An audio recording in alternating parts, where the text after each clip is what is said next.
playing a 2290. That must be Romania's flag. Nice. I've never been to Romania. I want to go. They got a really cool language there. It's like a what is this, man? Bro needs to get out of the clown house, man. We got a bozo in the clown house. Am I right? Okay, we'll play knight f3 here. I guess he's going to try d5. I'll play e5. I should play d4. If we give him time for d4, c5, and bishop b7, we could be in trouble. He needs to play d4 right now, though. Okay, doesn't play d4 right now. We should be in business. This has turned into a French. This has turned into like a theoretical French. Here, I think we could play c3. So this should be a very, very good advanced French. From what I understand, if you can play f4 in the advanced French, it's like a supercharged advanced French pretty much. Normally the advanced French, they make you defend e5 and d4, and they make you put your knight on f3 in front of the f4 pawn. Makes it a big difference. He should play c4. If he lets our bishop get to... Okay, yeah, he's letting our bishop get here. He plays knight f5. I think we could just take. That should be a great position, actually. Yeah, I think that we're definitely in business. I'm taking. Because I can take here. Yeah, this dark square is very weak here. Yeah, if we do have the d4 square for our knight, we should be doing very well. I'm going to just rotate the knight around to this square. Yeah, y'all can make your assumptions as to why I know so much about the French. Not giving any secrets away about any upcoming courses. Bro, I'm starving, man. I'm so hungry. I had a little fruit today for breakfast, but it just wasn't enough. It was like a bowl of kiwis. Got the classic bowl of kiwis. This is great position here. Put the knight on d4. We should also be playing bishop e3. Another wonderful thing is that, yeah, I'm just going to trade the dark squared bishops. He should take here, actually. I think I messed this up slightly. He should take here. He's doing that. Yeah, theoretically speaking, we should play e6. I'm not sure if we have the means to maintain e6, though. Yeah, I'll just castle here. If he takes, he still has tons of weak squares. I'm not really concerned about that. I guess he's going to take and then play f4. That's the only way for him to really go about playing this position. If he gives me time for king h1 and e6, he's going to be losing. Dude, I'm so hungry, man. g5? Ah, no, that's not good. Let's just play king h1 here. If he takes, we take this way. Yeah, g5, that's definitely not good. We could also take here. I guess he's going to play g4. Takes g4, I play knight e5. This doesn't make any sense, honestly. Like, I don't know what he's doing here. I'm going to take here. His bishop is just getting worse and worse. This is not the way you're supposed to do it. He's just trying to desperately to undermine things, but he needs to undermine them in a way that doesn't compromise his dark squares even more. Because it's his dark squares which are the problem. Okay, well, here we're playing knight e5, though. Welcome to the party, pal. It's time to go. Okay, here we'll play rook e1 just to keep this defended. I actually didn't have to do that. His dark squares now are so weak, even if he had won that pawn, my bishop would be slicing through. I'd have fantastic play there. I think he has to try rook e8, but yeah, rook e8 I could even just take here. And then we trade. I think my queen is going to get into the action there. That's very, very dangerous for him. Yeah, if he plays rook e8, I'll play king h1. He's going to take, rook takes. I play bishop f4. That's a dream position. Definitely time to go, man. We got to go because I got to get to the steakhouse. I don't think I'm even going to record this analysis right after. I think I'm going to go to the steakhouse, give me a delicious filet. Steak guy is probably preparing that filet for me right now. Probably with me in mind. I've been going every day. Same steak guy. His name's Jose. No, sorry. His name's, what is his name? Dude, I don't remember his name. I think his name is Adriano. Okay, so rook e8. All right, yeah. This dude is getting flustered. Let's play king h1. Just get the king out the way. This is a disastrous position for him. This knight is superb. He needs to take. He needs to try to get the pawn back, but I'm just going to make sure to implant my bishop on this square, and that's going to keep his bishop awful. We also have ideas of bishop f4. Yeah, or sorry, we also have ideas of bishop g5. Like here, bishop g5, he's going to have to trade. He takes. I check. He plays king g7. I play rook e1. That should actually be winning because he's just way too tied down there already. He would try bishop c5. Maybe he's holding on. Bishop f4 is just a simpler win. His dark squares are going to become tremendously weak. There. That's a good move. We do not want to take. If we take, then we're allowing his bishop to open up. We do not want to take. Can I play queen b3 here? Queen b3, he takes, I take. He plays king g7. I play rook e8. That looks fantastic. That looks like a fantastic position. I feel like that position is winning. I feel like that position is winning, but it's not that clear. If we play, yeah, so queen, I like queen b3 because it just targets everything. Queen b3, he takes here, I take, he goes here. I could even play knight e6 there. And then takes, rook takes. Is that winning or not? I think that is actually winning. I'm going to go for that. I think that this works. I should have tons of compensation no matter what happens, but we should try to get things going before he can get this rook in the game. If he gets the rook in the game, it's going to be a lot harder. It's going to become a struggle of maneuvering.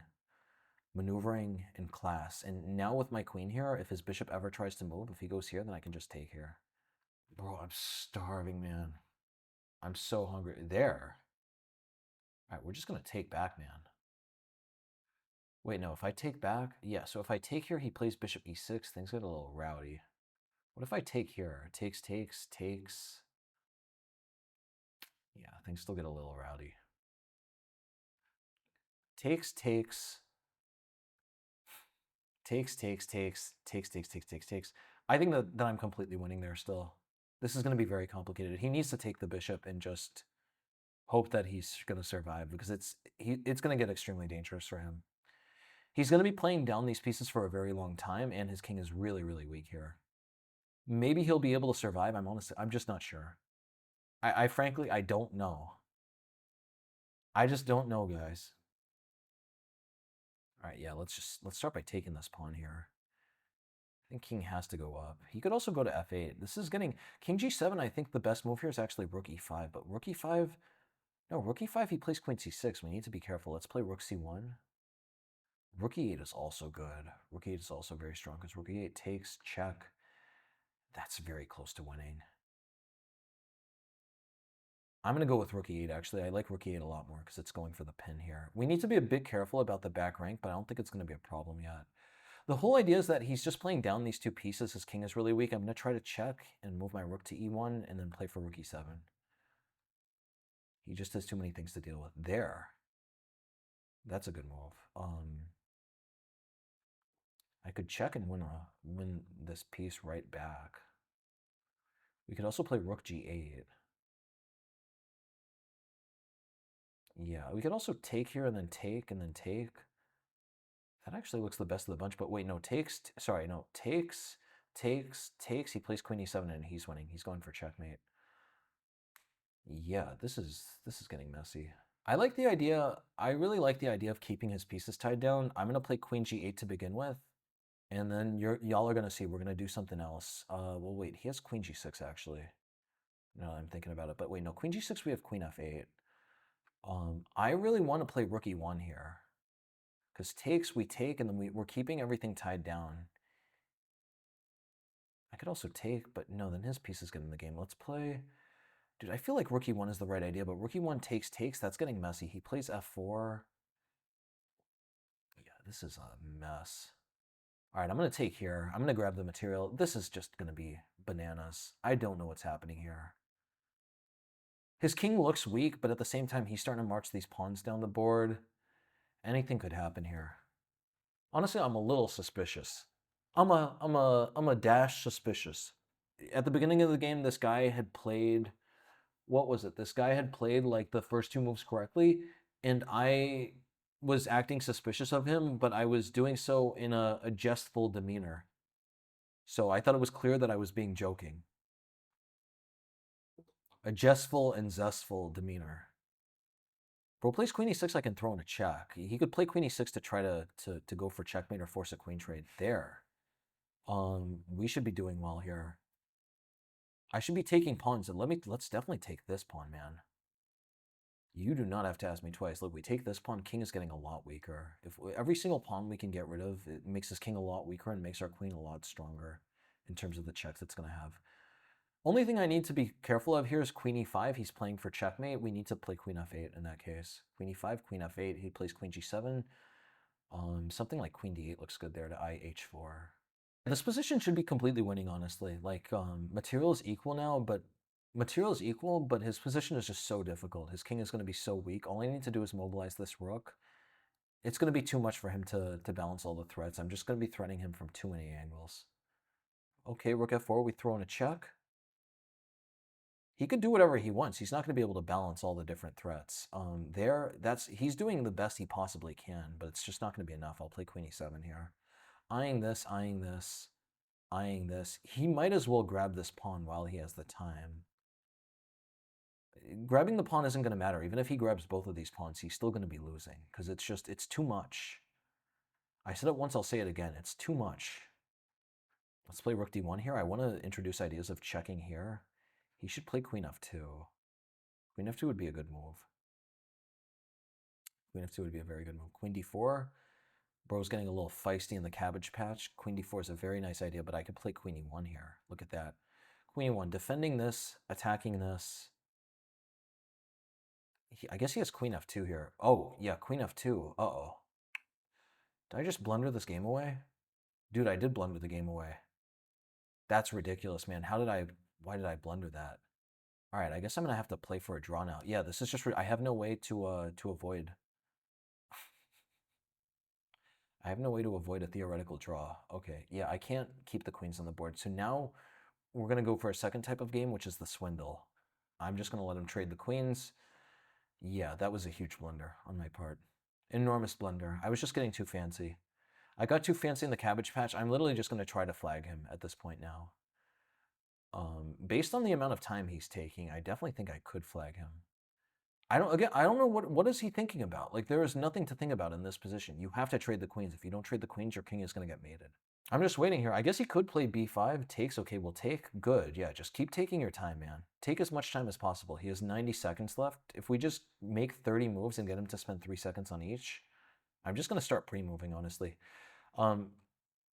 Objectively speaking, he should be close to winning, actually. He has an extra pawn, and he has a much better king. So my position is really, really tough from a theoretical perspective. Yeah, let's play king f2. He's going to check and try to win this pawn here. I'm going to play king g3. I might as well pre-move that. Maybe he's under the impression we're playing with increment. We're not playing with increment. You should not be spending this long. So here, if I leave these two pawns on the board alone, they could become a real problem. I should be aiming at this pawn. If I go this way, then he'll play rook b2, though. We should do it this way with here, and then rook b6. Well, now actually I want to play rook d5, though, because otherwise he might be playing for checkmate. Okay, we'll do this. Now rook b6 to attack this. Yeah, maybe he's realizing that his time is ticking. I'm playing for the win, pal. It's time to go. I guess he's going to play h5. There, we'll play king h4. g3. All right. I'm taking the pawn. It's time to go. Oh, this sneaky guy. He's playing for checkmate. Yeah, let's play g4. Just get these pawns up the board. King f4, all of a sudden now I'm winning. We'll check. Get the king in. Yeah, I'm definitely going to flag this guy now. King h6. He has one last trick. Rook a1. If I take, then I'm losing. There, that's sneaky. I could throw in a check, though.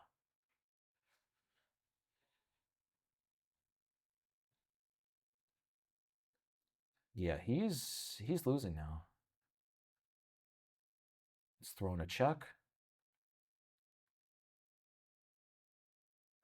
Yeah, position's completely lost now. This pawn is going to be winning. Yeah, rook a6, g6. This is a wild swindle, if I may say so myself. g6, gonna push g7. Definitely the end of the game. Nice. Yeah, long story short, I'm actually recording this video a few days after when I just played that game because I had to book it to my steak lunch, and then after just, life got in the way and I ended up playing in that tournament. Long story short, though, your boy got pecking. Your boy scored 9 out of 9. I beat 2 IMs with Bird's opening, and I beat an FM with Bird's defense. So let's get into this game. I played f4, bro played a6, bro played his funny business. We got an advanced French. Yeah, bishop d3. Computer was saying bishop e3 is slightly better. I don't really think there's much of a difference here. The idea is if knight f5, we can play bishop f2, and eventually we're going to kick his knight out. So that would have been slightly better. Anyway, I played bishop d3. He played knight f5. I chopped. He took back. I took. And the whole crux of the situation here is that in this type of position, if I can play knight d2, b3, push his bishop back, and then if I can ultimately trade the bishops with something like bishop e3, I should have a huge advantage due to my control of the dark squares. The big question is whether or not he's going to be able to build any counterplay in time. So I played knight d2, knight b3, knight d4. Apparently that's best. Look at what else the computer is recommending. Computer likes queen e2 and queen d3 with ideas of bishop e3. Yeah, that's interesting. Look at that. Queen e2, he has to play something like d4. d4, queen b6, both of its top moves have to do with deterring us from trading off the bishops with bishop e3. If bro just dawdles around after rook e8, bishop e3, this could easily become very bad for him. Like already, this should be close to winning. We have fantastic control of the dark squares. We have fantastic control of d4. I'm going to slide one knight into d4, slide the other knight into c5. We could castle queenside, pressure d5. In long term, he has no way to really fight in this position because if he doesn't control the dark squares, he has no way to effectively advance pawns. For instance, if he pushes a pawn to b5 here, then I could just play knight c5 and b4 to seal the queenside shut, pretty much. I mean, maybe he has a5 then, but it's not going to be that effective. So I played knight d4, bro played f6. I thought that this was fine. I mean, it looks a little dubious, it looks a little frisky, but ultimately I think it's okay. I castled here.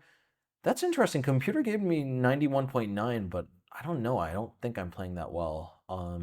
What am I supposed to do here? Strategically speaking, I would love to play e6, but the whole problem here is that they're going to play rook e8 and just hunt the pawn down. Yeah, this is going to be a disaster. Computer is also pointing out they could even just take here because rook e8, there's just too much piling up on my king. Also, now that I don't have a knight on d4, I'm no longer going to be able to castle out of this mess. It's definitely going to be time for me to go. All right, so I castled, bro played g5. This definitely looked a little too frisky here. Now in this position, my main focus was I just wanted to make sure that I'm clearing out the lane for this bishop and also that I'm just not fixing his bishop. I have a common expression, which is that bishops hate bishop pawns, and the whole idea is that when you push a bishop pawn 2 squares, you're really curtailing the flexibility and the possibilities of the other one. So in this position, his bishop hates this pawn, my bishop hates this pawn. I really want to make sure that I can get this pawn out of the way long term. I didn't want to take this way, though, because then he's going to take here, and I'm going to be knee-deep in the cabbage patch at that point. You don't want to be knee-deep in the cabbage patch, guys. Actually, I'm thinking maybe we need to introduce a new term. What is that thing? What is that cranberry grove that those farmers were in? Y'all remember those Ocean Spray commercials? What were those? Where the farmers were in the cranberries? It was like the cranberry grove? What is that? Is that a vineyard? I mean, the berries, they were with the berries in the water. I never really understood it. I didn't understand. Were they washing the berries in the water, or was that where the berries grow? So I took, bro played g4. Yeah, if he takes with the queen, this is going to be a disaster. I'm just going to take, play bishop f4, make sure to install my bishop in line of this pawn to make sure that his bishop cannot get free, because as we know, bishops hate bishop pawns, guys. I said it once, I'll say it again. Bishops hate bishop pawns. g4, knight e5, just hopping straight in. Yeah, this is exactly where my knight wants to go. Even in positions where I lose this f-pawn, I'm really not worried as long as I can install something on the f4 square to keep his bishop hating this bishop pawn. Here I played rook e1, bro played rook e8. Apparently I played king h1. This is a mistake. Apparently I should take here. Yeah, this makes sense because look at this. The rook is hanging. They're going to take. We take back. He takes this way. Apparently he could also take with a queen, but this... No, this is going to be fun. Bishop e3, all of a sudden the queen is attacked. Yeah, something that I didn't mention is that when he advances the pawns these far, he's drastically reducing his margin for error because now his king side is so weak. He's expanded these pawns too far. 7th rank is weak, 8th rank is weak, this diagonal is weak. There's pretty much no way that he can trade off this bishop without getting into serious trouble. If he trades it off this way for my knight, his dark squares are going to be just a disaster. They're going to be devastated. Meanwhile, though, this is also just positional devastation. My knight has a fantastic square on d4. I can play rook e1. His bishop is just horrendous here. Notice his bishop is completely curtailed by the f-pawn. It also, because he's advanced these pawns too far, his bishop has nowhere stable even to sit on. It wants to be somewhere close to the king where it's defended by a pawn, so it would want to either be on one of these two squares, but how would it get to either? I guess technically it could get to this square, but that's going to take so long, and even then it's not going to be that good. Yeah, this position is just a disaster. Computer's only saying that this is 0.1 or 0.9 or plus 1.06, but dude, this looks like a terrible position. This is a position that Magnus Carlsen would win 10 times out of 10. I'm wondering though, after takes this way, after takes, what is the idea here? I throw in a check. He can't do this because I take, but if he goes here, I just play bishop e3. Look at that. Yeah, he's completely tied down here. How did I miss this? Completely tied down. Bro cannot play bishop b7 because then I definitely have some trick here. Like something like knight e6. Queen d7 looks even better. Queen d7, he has to play queen f7 to try to hold on to this. I take on f5. Bro plays king f6. I take, he takes. I take, he takes. I'm just up a pawn here. Up a pawn. His bishop is still terrible. I do want to make sure that these pawns stay on light squares to keep hindering his bishop, so I'm probably going to play b4 at some point. Okay, that's actually a bit shocking. I was expecting computer to say b4 in one of these variations. But anyway, I digress. Long story short, we're up a pawn here. Knight is great. Rook is great. Bishop is still bad. Don't even get me started on that rook. That is a dormant rook. Bro's been sleeping on the couch for literally 2 months, and people are starting to complain. Anyway, I played king h1. I made a little mistake. Takes, bishop f4. Dude, bishop f4 makes the most sense, but apparently this is inaccurate. Apparently I'm supposed to take, and play what? Bishop d2? Weird. Let me know in the comments if you guys understand that. I don't understand this. What is the point of this? Oh, I'm playing queen g1 to play rook e1. Okay. Why do I guess my bishop is just best placed here. It can't go to e3 and f4, and I would assume if g5, there's going to be f4. Yeah, f4 happens. It hits my bishop with the tempo, and he's getting his pawns farther down the board. You know, as much as I rag on these pawns, the truth is that if I don't treat these pawns very carefully, he's going to start getting them too close to my king, and all of a sudden my king will have to take on some weaknesses in the form of pushing some of these pawns. All right, so I played bishop f4. Bishop f4 is natural. That's so funny. I would have assumed I'm much better here. Apparently takes, and he is much better after bishop d7. That's astounding. That's definitely astounding. I would assume on higher depths, white should be close to equal here because these pawns are too ugly. Bishop is too ugly. Dark squares are too weak. This should not be 0.7. This should be like 0.3. It's not that bad a position for white. He is going to get some activity here, but at the end of the day, like even if we get a position where we've traded off the bishops, I just have such fantastic control of the dark squares, I don't think it could be that bad. In terms of like a practical position that you play in practice, they just always have to watch out for so many weak dark squares because they've just pushed these pawns too far. This is one of those positions that even though it might say that black is better here, that's assuming black is playing perfectly. In reality, if black makes any type of misstep, immediately it could go from something like plus 0.3 for him to -3. Like just a drastic evaluation shift. Bro played rook e4, I played queen b3. Apparently this is inaccurate. Apparently I'm supposed to take. You can't expect a grandmaster to take, though. I'm not going to take and let him open up this bishop. You know what I mean? I learned from the best, and I know something about chess, and I know that bishops hate bishop pawns. So don't get me started, okay? I'm going to play queen b3. I don't even care that the computer's saying this is inaccurate. Takes, I took, he took, I take here. Apparently I'm losing now. Apparently I was just supposed to check and take here and take. I didn't want to go to this, though. I saw that this type of position, this is just a mess. Yeah, he should take this way. His king looks weaker, but he is up a pawn, and he's going to be throwing this f-pawn down the board. Also might throw this g-pawn down the board. He's literally only 2 moves away from causing my king to take on huge weaknesses. He probably shouldn't push g3 because that just doesn't do that much. Yeah, g3 just doesn't threaten as much. Like even if he takes there, that wouldn't be any type of checkmate. But f4, f3 would be really serious. So we got to be watching out. Computer's saying it's close to equal, but I don't know. This isn't the type of position I wanted to go for. I wanted to head for a position that's full of danger, right? I want to enter the dragon's den.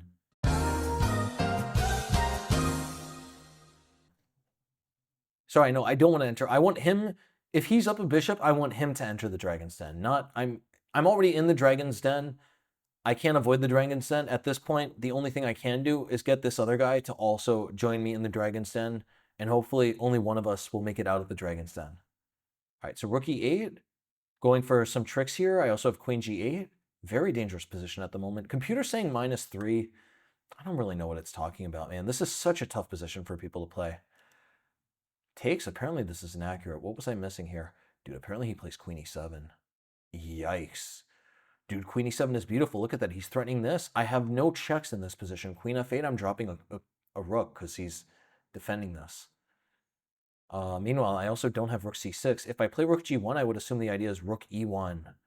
And my king's poor position, my king's being walled in by this pawn is fatal. Look at that. I can't take this rook here because he takes back, and he's just going to hit me with checkmate next. That's wild. Yeah, okay, that's crazy. So queen e7, I completely missed that. Apparently I was just losing. He takes, I take back.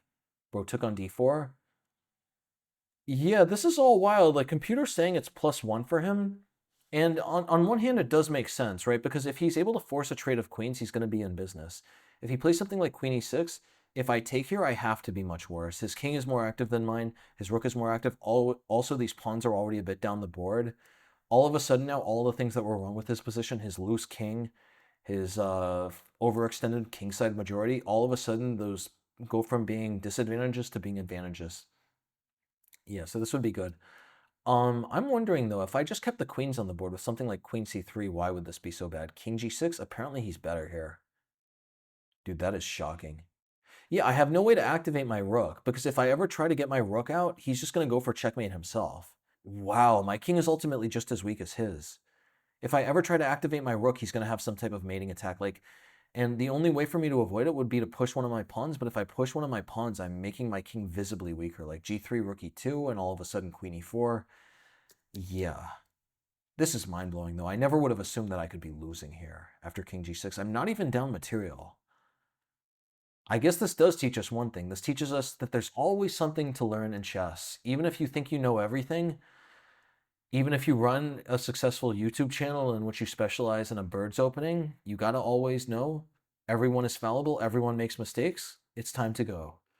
So bro took here, bro made a big mistake. I took, that's wild. Even now it's only equal. I would have assumed I'm much better here. I would have assumed it's close to winning because it's so hard for him to play this position. He needs to watch out now for checks again from all angles. This is wild. So he played rook f4, I played queen e6. I did all this. He took a pawn. I played rook d1. This is inaccurate. Apparently, I'm just supposed to go for perpetual. I'm not going to do that, man. I'm Birdmaster Raven Sturt. Recognize the name.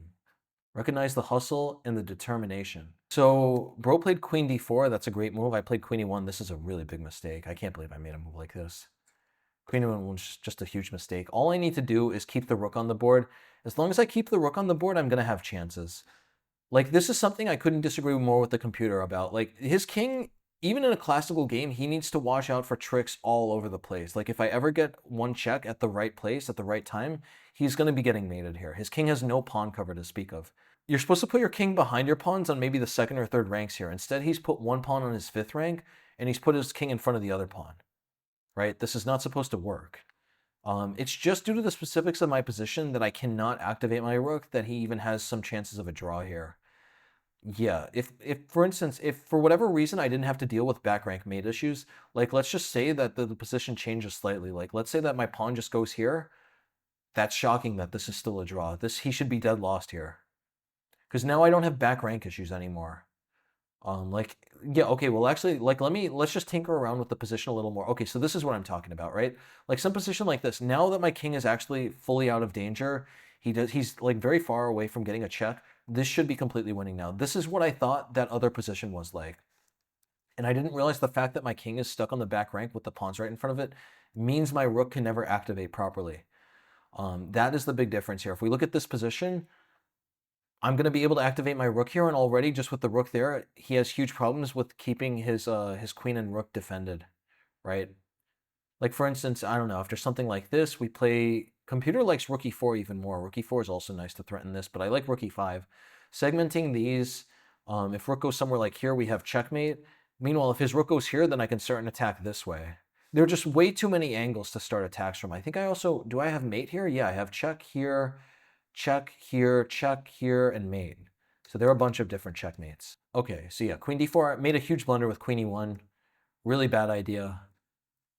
Yeah, I should just be worse here, and I do not know what was going on here. Pretty much as soon as this happened, he just started taking tons of time. I do not know what this was about. Yeah, he should be much better here. He has a more active rook, more active king, and he's up a pawn. I should ultimately be able to scrounge a draw, but like realistically speaking, I only played for a win because I sensed that I could flag him on the clock. This is definitely not any position that anyone would be able to win in classical. So check here, check. I really like this. You do not want to allow them to get connected past pawns, right? These are two pawns that are running together. I could already take this pawn. I guess he could take this as well, but I honestly wasn't even thinking about that. I don't even think I saw that, honestly.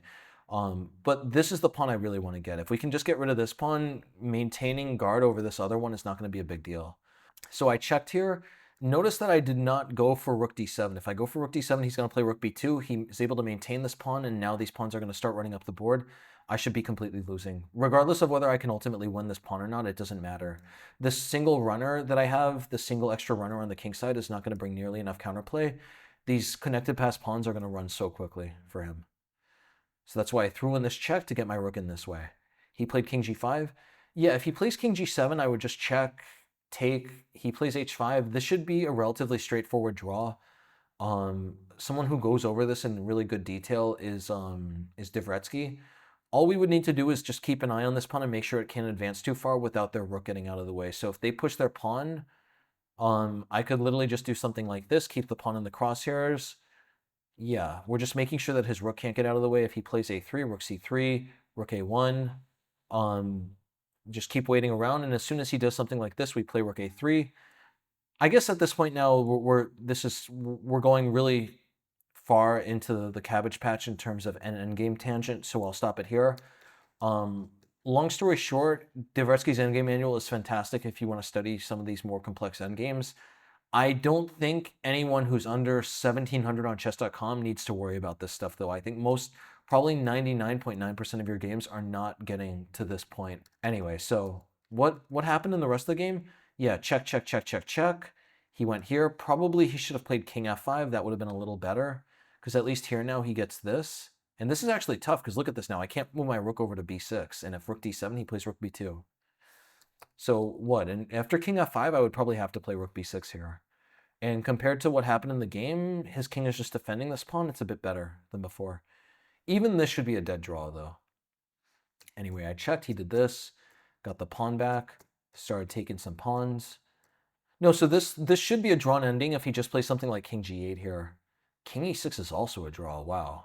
It's just king f6, which is a big mistake because it gives my g-pawn a push with a check. Yeah, look at that. If king e6, g5, if he does this here, then rook h4 check, this isn't a problem. I'm not going to be able to win this pawn that soon. I still definitely would not have anything to fear in terms of losing. I could always play rook a7 to hunt down this pawn, but I'm not going to be able to get this pawn off the board. And if I can't get the pawn off the board, how am I going to push my g-pawn? All right, so check here. And yeah, the game is just over now. I'm getting a really important pawn. This pawn has passed the midline. This has to be a winning pawn ending, or winning rook ending. The only thing that's complicating this is that his pawn is rushing down the board, and this might complicate things, but it's too far away to matter. This pawn is going to run way too quickly here. Another nice thing is that I do have an extra g-pawn as well, so even if he somehow manages to like lose this pawn but get rid of my pawn as well, and both our rooks come off the board, even then this remaining g-pawn would be winning. So a5, rook a6, rook h4, and yeah, this is the end of the game. First takeaway, if you know other types of openings, your bird knowledge is only going to improve. Like back in this position, the reason I was able to play this opening so well, computer's going to say I played inaccurately, but I'm just going to ignore that. The reason I was able to play this opening so well is that I knew a lot about the French defense, because back in the day I used to study the French defense in detail. The other takeaway is bishops hate bishop pawns. In this type of position here, I was really keen on two things. I wanted to get this pawn out of the way so my bishop could prosper, and I wanted to make sure that this pawn stays here for his bishop to suffer. Thanks for watching. Time to go!